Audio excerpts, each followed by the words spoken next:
Yo, what is up guys, it is Pat here, and in today's video, I'm going to be talking about pretty much the NFL playoffs, but I am going to be focusing more on the NFC side, since I talked about the AFC playoff picture in my last video. Now, before we begin, I'd like to apologize for the lack of uploads. I've just been watching a lot of football, and it's been Christmas break. I've been spending time with my family, but still, that's not an excuse. I want to try to get to uploading more, and let me know what type of videos you guys want to see down in the comment section below. I'll be sure to post them, and let's go ahead and hop into this video. So this weekend in the NFL NFC wildcard round, on Saturday, January 6th at 8:15 p.m., we have the Atlanta Falcons and the Los Angeles Rams. Going to be a great game with two high-powered offenses. Of course, you have Jared Goff, MVP candidate Todd Gurley, and the LA Rams leading the charge against the Atlanta Falcons, who it would be a miracle story for them to get back to the Super Bowl again. Hopefully, if they are to do so, they can flip the script from last year. But anyway, Falcons versus Rams. Personally, I see the Rams in this one. I think they just ride the momentum. And personally, the Falcons defense has been a little bit suspect. It's a little issue stopping the run, and I feel like Todd Gurley's just going to abuse them all game. So in the wildcard round, I have the Rams beating the Falcons here. I think it'll be close just because of Atlanta's offense, but I feel like in crunch time, you need to grind out yards, you give the ball to Todd Gurley, and you let him do the rest. So in this one, I'm going to have the Rams over the Falcons, 28-24. A little bit closer, but at the end, they're just going to be able to pound the rock with Todd Gurley. And so the next game, we have the New Orleans Saints and the Carolina Panthers. One of the best games, Sunday, January 7th at 4:40. Like I mentioned, it's going to be an awesome game. Cam Newton and the Panthers offense, which has struggled at wide receiver a little bit. They do have Greg Olsen, but Devin Funchess as your number one receiver, and not so good. But anyway, they still have a good offense. They're still able to run the ball with McCaffrey and Jonathan Stewart. They'll be going up against the New Orleans Saints with a great defense now that has turned it around with Marshawn Lattimore, the great rookie cornerback, and the Saints offense has just been insane. Michael Thomas, of course, the quarterback Drew Brees, but their running game and the two-headed monster, and that is Alvin Kamara and Mark Ingram. And personally, this is just going to be such a good game, but I feel like if the Panthers are going to have to win this game, they're going to have Cam take over, and Luke Kuechly in the defense is going to need to be spot on. Now, personally, I see the Saints winning this. I just think that Kamara and Ingram and Brees and their whole offense can just take over this game. And honestly, the Panthers trading away Kelvin Benjamin, I just don't like them doing that. And Devin Funchess as a number one receiver, although he has been good, I just don't think you can rely to him in crunch time. You just need a guy that can go up and get it, such as Kelvin Benjamin, a big threat receiver down the field, and he can just make great plays for you. So personally, I feel like the Saints are going to come out with the win. And so then therefore, we would move on where the Eagles and the Vikings already have the bye, and I'll set up the matchups for that. Now, since Philadelphia is the number one seed in the AFC, they would play the lowest remaining seed from one of the previous two games, and in that case, that would be the New Orleans Saints, and the Minnesota Vikings would play the Los Angeles Rams. And honestly, for this weekend, I would feel like the Minnesota Vikings and the Rams would be the greatest game, number 2 and number 3 in the playoff rankings. But first, I'm going to go through Philly and New Orleans. So this would be Nick Foles' first playoff game, obviously them having the bye, and them going up against a New Orleans defense that has been a little bit better, like I mentioned with Marshawn Lattimore.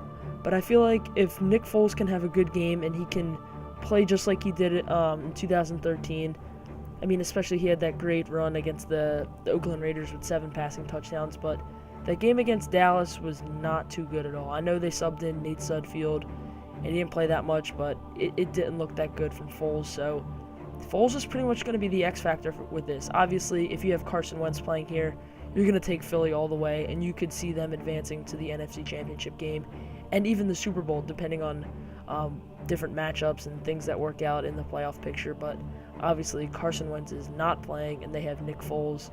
So I think the X factor is Nick Foles. If he can just have a great game and just do what he has to do and not try to just win the game single-handedly and allow the Philly defense to collapse on the quarterback, I feel like Philadelphia would have a good chance here. And they have a pretty good run defense, so you're going to see Kamara and Ingram out of the backfield as well. And hopefully those Philly linebackers would be able to keep up with them. So a great game regardless, but I feel like if Nick Foles can play his best game, I would see Philly winning this, but I wouldn't be surprised if Nick Foles has a little bit of a slip-up or anxiousness or whatever. You could see New Orleans maybe sneak in, but I think the safe bet is to go with Philadelphia. And now we have Minnesota and the Rams. These two teams already met, and personally, I think this is just a toss-up anyway. The Minnesota Vikings, Case Keenum has been playing amazing.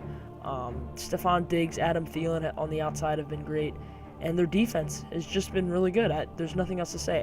Everson Griffin, Anthony Barr, Eric Kendricks, Harrison Smith, they've just been beasts on defense.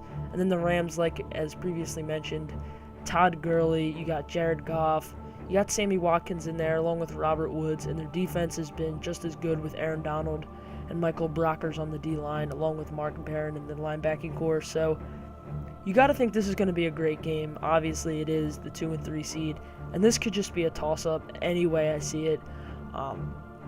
But I don't know why. I just have a gut feeling with these Rams.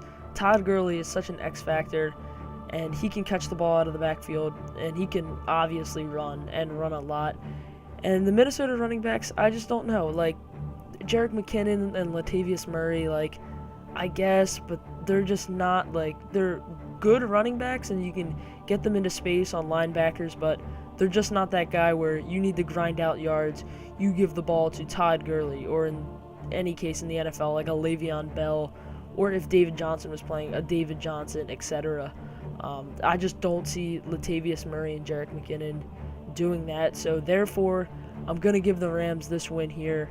So that means that the NFC Championship game, what it could play out to be would be Philadelphia versus the Los Angeles Rams. And these two teams already met previously in the year, and Philadelphia just squeaked by, and this is the game where Carson Wentz got injured. This game would be played in Philadelphia because they have home field advantage throughout the playoffs. And you got to think, with Carson Wentz playing in that game, it was close the entire way. So you have a little bit of a downgrade with Nick Foles, and it was close the entire time. So you got to think it could be a toss-up. The playoff games are amazing, and a lot of these games are toss-ups. Now, obviously, like games where you have the 1 and the 6 seed, we would go with the 1 seed. But when you have the 2 and the 3 seed, the 1 and the 4, and now the 1 and the 3, you really got to think about if these two teams played previously in the year, which they have. And in this one, like I mentioned, Nick Foles is the X factor, and if he doesn't play a good game, then you got to go with the Rams here. And I mean, they're going to have to be able to put up points with Nick Foles. They put up a lot with Carson Wentz when they played, but it's close. So I'm just going to give this one a dead-on tie. I really can't pick. I'll let you guys decide down in the comment section below who you guys would think. And if you haven't seen my AFC version, I did that before the whole playoffs were clinched, and Buffalo somehow sneaked in thanks to the Ravens' loss, which was crazy, by the way. Let me know what you guys think about that, if Buffalo's even going to have a chance to move on, or they're just going to get crushed in the first round by Jacksonville. Let me know down in the comment section below. But yeah, if you guys want to see more types of videos like this, if you guys want to see playoff predictions, I'm probably going to be posting another video before Wildcard Weekend, discussing some other things. And of course, in the NFL offseason, I'll be discussing trade rumors. Obviously, the NFL draft will be coming up in the offseason, but let's not get too far ahead of ourselves. We still got the playoffs ahead, and anything can happen. So let me know what you guys think about the playoff picture, and what you guys think, who you guys think is going to make it to the NFC, AFC Championship, Super Bowl, etc. And yeah, that'll be it for this video. If you liked it, please give it a thumbs up. Don't forget to comment and subscribe. Peace. Thanks for watching.